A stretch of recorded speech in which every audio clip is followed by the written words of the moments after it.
Powered by WCTV.tv. Eyewitness News at 6 starts now. Straight ahead, Donna Adelson may be on her way to Tallahassee right now. We're going to update you on her return to face charges in the murder for hire of Dan Markell. Plus, people reflecting on the life of Rosalynn Carter and her visits to South Georgia. We have live team coverage from her home state. But first, I've never seen Doak so quiet with so many people. Yes, Tallahassee to a college career-ending injury for Jordan Travis. The FSU quarterback thanking Nole Nation for its well wishes and great memories. Good evening, everyone. Thanks for watching at 6. I'm Julie Montanaro. And I'm Jacob Murphy. FSU fans anxious for an update on Jordan Travis's injury. And while his health is still, of course, top of mind, folks can't help but wonder about the team's immediate future. WCTV Sports Director Ryan Kelly on campus today as the Seminoles began their preps for Florida. Ryan? Yeah, Jacob, Jordan Travis is the unquestioned leader of this Florida State football team. A guy that's fought through so much and now has suddenly seen his college career come to an end. And so the Seminoles venture on. Playoff hopes in the balance this Saturday in Gainesville for a rivalry showdown, and next week in Charlotte for a potential top 10 matchup against Louisville for an ACC championship. It's a tough stretch to be sure, made even tougher without one of the greatest Noles of all time. But Mike Norvell says his team has followed their leader's example and gotten back to work with a purpose. There's also an expectation and there's a responsibility that we have, for him. Because he's been such a huge part of this journey, and we've got work to do, and that's something that he's echoed, we've echoed, and we got to go put it in. As for who will be filling number 13's shoes, well, that's a guy that's no stranger to these parts, former Valdosta quarterback Tate Rodemaker. More on the Wildcat star and what he brings to the table for FSU later this week, and more on the Noles, of course, throughout the week as rivalry Saturday looms. Later on in sports, however, some good news, a landmark day for the FAMU Rattlers. All right, we could always use some good news, but it's also been great to see his teammates rally around him. For sure. And they'll continue to do that. And you can tell just how much he means to them by the response. Of course, hashtag finish for 13 has been trending on Twitter all throughout the weekend. Here's hoping the Noles can do it come Saturday. Absolutely. All right, Ryan, thank you. All right, there are, as we mentioned, some positive things coming out of all of this. And fans, just as his teammates are, they're rallying around Travis today. Absolutely. Our Savannah Kelly live outside Garnet and Gold on campus. Savannah, what have they been seeing there? Well, here they're nearly sold out of Jordan Travis jerseys. I talked to one customer today who said she would have bought one if they had any in her size, but it's slim pickings here because a lot of fans are wanting to support Jordan Travis right now. I talked to the manager on the Thomasville Road location. He told me they saw an uptick in sales of all their Jordan Travis merch after his injury. Anytime Garnet and Gold sells merch with Jordan Travis's name or face on it, he gets a portion of that money. So fans see it as a direct way to support him. I talked to one FSU student today who's a member of the Marching Chiefs. I asked him how he reacted when he saw Travis get hurt at the game on Saturday. Kind of panicked a little bit because, Jordan Travis is one of our best players on our team. And everyone loves him. He's so amazing. He's great.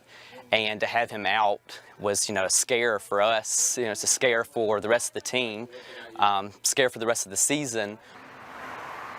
In spite of this, he says he has faith that the Noles will pull through. And fans say it's not just Jordan Travis's skill on the field that makes him so beloved, but it's his personality and his dedication to the team. I'll share more about that in a full report coming up at 11. But for now, live in Tallahassee, Savannah Kelly, WCTV Eyewitness News. All right, Savannah, yes, selling quickly, right? Wanted to make an impact for him. All right, let's take a live look now at Doak Campbell Stadium in Tallahassee. Of course, the site of that tragic event on Saturday. Hopefully the next time there's a large crowd there, it's for much, much happier reasons, perhaps a championship celebration, who knows. We can always dream, Mike. Meanwhile, the more immediate concern is our Thanksgiving week travel forecast. Well, and we had that nice little bit of rain last week when we desperately needed it. But overall, it's been really quiet across the southeast for the better part of a couple of months. Well, now we're seeing more of a November type of setup where you get some cold air behind it, but we're starting to see a developing severe weather threat. In fact, it's not developing, it's there across parts of Louisiana, moving into Mississippi. Several warnings right now, severe thunderstorm and tornado and flash flood warnings along that line. Tornado watch in effect for much of Mississippi and into Louisiana. There are your active warnings. Again, a closer view. Certainly some embedded strong storms. The main threat here will be some damaging winds along with a few tornadoes. That's squarely within this enhanced risk. That's a 3 out of 5 from the Storm Prediction Center. But then it tapers off rather quickly. So for us, we're looking at after sunrise coming in across the panhandle. That's where that slight risk is. But for us, it's not a zero. It's a marginal risk. It's low end, but there's certainly that chance for an isolated severe thunderstorm with some damaging winds or perhaps a stray tornado or two. Timing it out, it looks as though it's afternoon through early evening across the middle parts of the viewing area. But then, while it'll be weaker, I still think even after midnight, our eastern counties still have to stay weather aware for a couple of stronger storms. We'll look more closely at that. We'll tell you what that means for the rest of Thanksgiving week in a few more minutes. All right. Hopefully it's just a lot of rain and nothing else. Hopefully so. All right, Mike, thank you. Well, we are trying to confirm that Donna Adelson is on her way to Tallahassee. Adelson was indicted last week in the 2014 murder for hire of her former son-in-law, FSU professor Dan Markell. She was arrested at Miami International Airport as she tried to board a flight to Vietnam.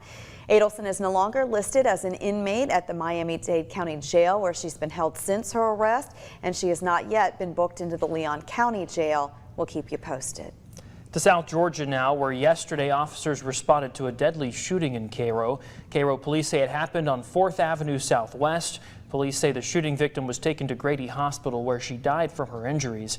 Police have now arrested Kylan James. He's charged with involuntary manslaughter, possession of a firearm by someone under 18, and reckless conduct. We have reached out to the GBI to learn more about what happened. Right now, that agency declining to comment, citing the ongoing investigation. Well, yesterday, Rosalynn Carter passed away at her home in Plains, Georgia at the age of 96. Today, Mrs. Carter honored and remembered across Georgia and across the country as a champion for mental health and caregiving. Abby Kasoris joins us live now from the Carter Center in Atlanta, where they are not only mourning her, but celebrating her legacy. Abby, what are people saying about the former First Lady there?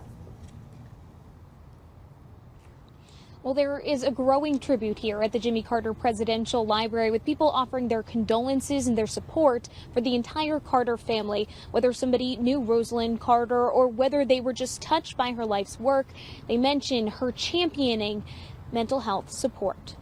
I do remember when President Carter was inaugurated. Former First Lady Rosalynn Carter never wavered on her commitment to talking about mental health. It's accepted now. Inside, a tribute book grows.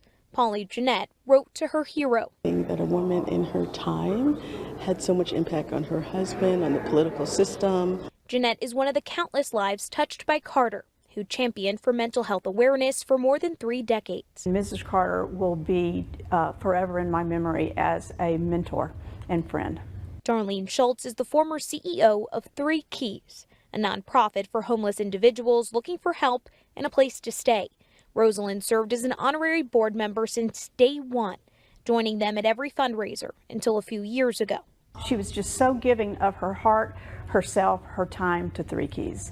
Now an apartment complex named after Rosalynn gives people struggling with mental illness a place they can call home. And it will be hard for me to believe that anybody else will be able to make this big of a difference as Mrs. Rosalynn Carter. It's a part of her legacy. Director of Mental Health Services at the Carter Center, Eve Bird, says Carter used her station and personally cared for so many people. I think she would say that the work's not done.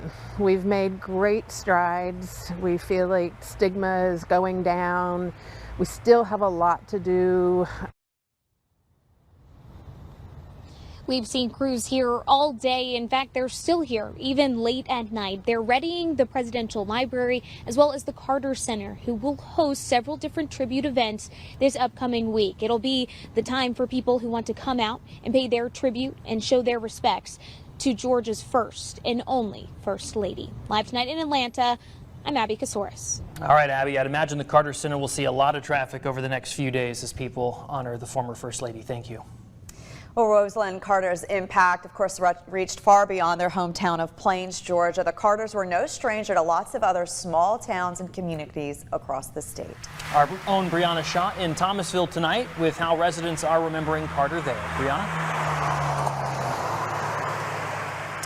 Julie, Jacob, the Thomasville History Center tells me Carter stayed in this home right here on Dawson Street during her most memorable visit in 1979. They note Rosalynn visited throughout the 70s, but in April of 1979, Carter was the Grand Marshal of the annual Thomasville Rose Festival Parade, one of the most beloved community events here in town. During that same trip, she spent time speaking to the Peanut Brigade, which was a grassroots effort to draw support for her husband's re-election campaign. Ann McCudden here at the History Center says Carter took time to build personal relationships during her visits. She saw the importance of being in touch with the community. There's a lot of folks around Georgia, especially in Southwest Georgia, who are going to kind of feel like they lost one of their own. McCudden says preserving the souvenirs from Carter's visits play a major role in teaching future generations about her impacts here and keeping her legacy alive.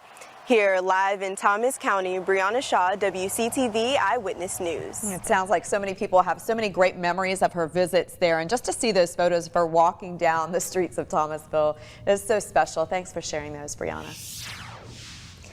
Well, this is a live look at a city commission meeting underway in Quincy, Florida right now. The special meeting was called tonight to discuss whether to begin an independent investigation into the police department and the city manager's office. We're going to have a full report on the meeting tonight at 11 o'clock. But first, here's what's still ahead. Millions of people are expected to hit the highways across the state this weekend. I'm Cody Butler. What Florida State Highway Patrol is encouraging people to know before they hit the road coming up.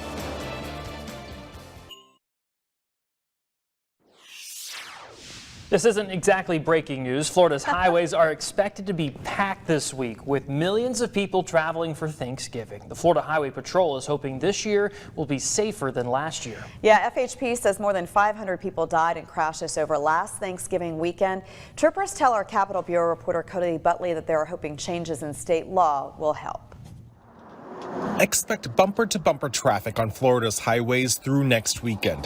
AAA says of the 3 million Floridians heading out of town this weekend, more than 2.7 million of those are driving. And if you happen to be in the path of that car, then bad things can happen very, very quickly. AAA spokesman Mark Jenkins says with that many cars on the road this week, you can expect to see their tow trucks helping stranded drivers.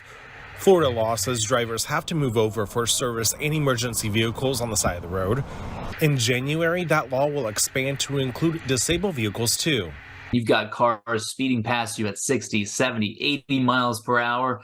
You know just how dangerous it can be. Florida State Highway Patrol says even though the changes don't take effect until January, it's still good to practice them this weekend. It's definitely good practice, and just think of it as like a common courtesy. You're basically allowing someone that's having an otherwise an unfortunate event have a better day by just not being in their way. AAA says 112 people were killed outside disabled vehicles across the state between 2016 and 2020. Only California and Texas had more. That's why FHP spokesman Lieutenant Jim Buford says that change is needed. If you think about it, I'm not any more important than any other citizen of Florida, and so we want to make sure that we're protecting all citizens of Florida. Buford says if drivers can't change lanes because of traffic, they should slow down by at least 20 miles an hour. You could get a $158 ticket if you don't. In Tallahassee, Cody Butler, WCTV Eyewitness News. Yeah, some of that video is so startling to see just how close they are to the fast-moving traffic. Florida is not the only state to add disabled vehicles to its move over law this year. Colorado, Maine, North Dakota, and Virginia also approved similar laws. Your travel forecast is just ahead.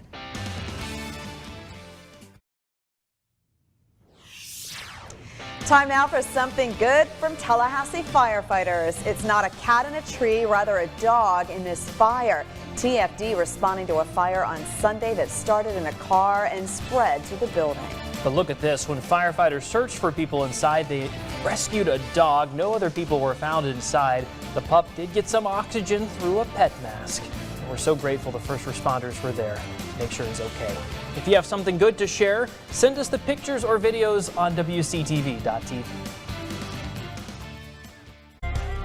Time now for First Alert Weather with Chief Meteorologist Mike McCall. Welcome back, everybody. We started out the cool side, had some 40s and 50s. Then we saw a couple different layers of clouds that were definitely thicker the farther east you go into our area. But it's out to the west where we're going to start to see the bigger changes. Obviously not here yet. Gorgeous looking sunset, courtesy of WeatherStem, looking out over Doak Campbell Stadium, and just a few more clouds coming in at this moment. But that will change overnight as we get the thicker and thicker clouds, all tied in with an ongoing weather system, which is already producing some severe weather out to our west. We've got an enhanced to slight risk from Texas all the way into parts of Mississippi. And this area in particular right now is where we've got the ongoing severe storms with the threat for damaging winds and a few tornadoes. And then as we move it to tomorrow, that threat gets weaker and goes farther east, but that includes our area. So we're talking about a marginal risk, a 1 out of 5 of seeing an isolated severe storm with perhaps some damaging wind gusts, and can't rule out a stray tornado. The better chances of seeing the stronger storms will be early in the morning out to our west, out over the Panhandle into parts of southeast Alabama. But while the line will be weakening, it'll still be strong enough that we need to stay weather aware for tomorrow.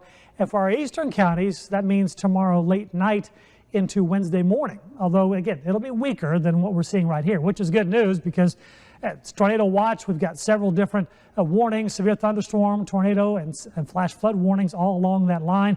Looking more closely, some embedded intense storms, including this one. We can see the kind of purple show up, likely some large hail with that one for a short time as it moves toward the east. That'll pass just to the south of Jackson, Mississippi. But all that well to our west. We're just looking at a few clouds around this evening. We'll gradually see more and more of the clouds, but we're not looking at anything more than there could be a stray sprinkle that will graze our easternmost counties, but I certainly wouldn't count on it. But as we move into tomorrow afternoon, that's when we're looking at the line breaks up.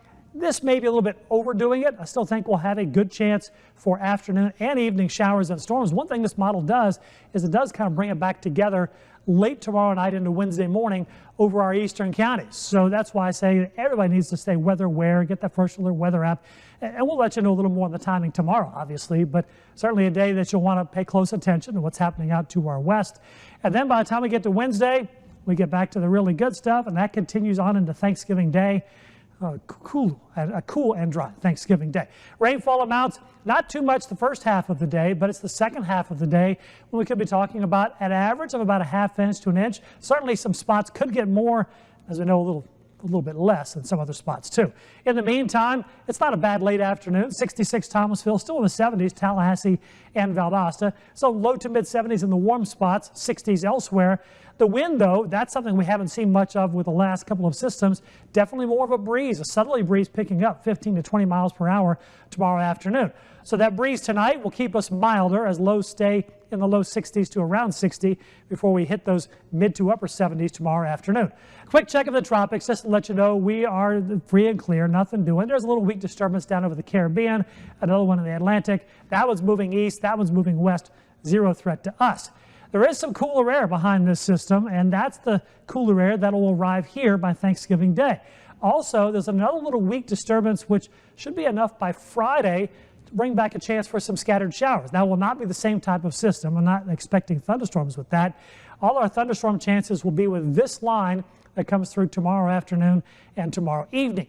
Out of the water, that southerly wind really picks up 15 to 20 knots, so Gulf seas will build to around 2 to 5 feet. Tonight, it's just a little more cloud cover. We start tomorrow morning in the 60s. We end up in the 70s, but it's breezy with that 70% chance for some storms into Wednesday morning. And then we get back to the good stuff, including delightful Thanksgiving Day.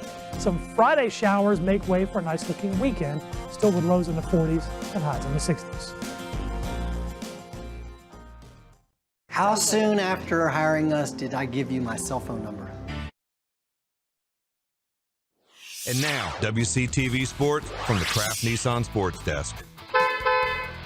What a weekend it was to wear the orange and green. FAMU wore Bethune-Cookman out in Orlando to win the program's third straight Florida Classic and clinch a 10-win season as well as an undefeated season in SWAC play. A season on, well, at least in regular season SWAC play. We'll get to that in a second. Listen, it's not just about turning heads on the highest of 7 hills, however. It's also about doing so in the FCS polls, because today, another awesome milestone for the Florida A&M football program as Willie Simmons Rattlers find themselves in the top 5 of the FCS coaches poll, moving up 2 spots this week from 7th to 5th after shredding their arch rivals from Daytona en route to the team's first ever SWAC championship game appearance being hosted next Saturday at Bragg against Prairie View A&M. And if you know anything about FCS football, you know just what elite company the Orange and Green are currently in. Of course, FAMU not in the FCS playoffs, the but that bracket came out yesterday, and the top 4 seeds in that FCS playoff are the only teams ahead of the FAMU Rattlers at the moment. Listen, I say this every year, there has to be a way to have your cake and eat it too, as far as the SWAC title, Celebration Bowl, and the FCS playoffs. But hey, we'll fry that fish another day. For now, more important matters for the Orange and Green. First game of a Pac-12 doubleheader at the Lawson Center just wrapped up. The FAMU ladies fall to Cal 76-38 again. Rattler fans, 8 p.m. Be there or be square.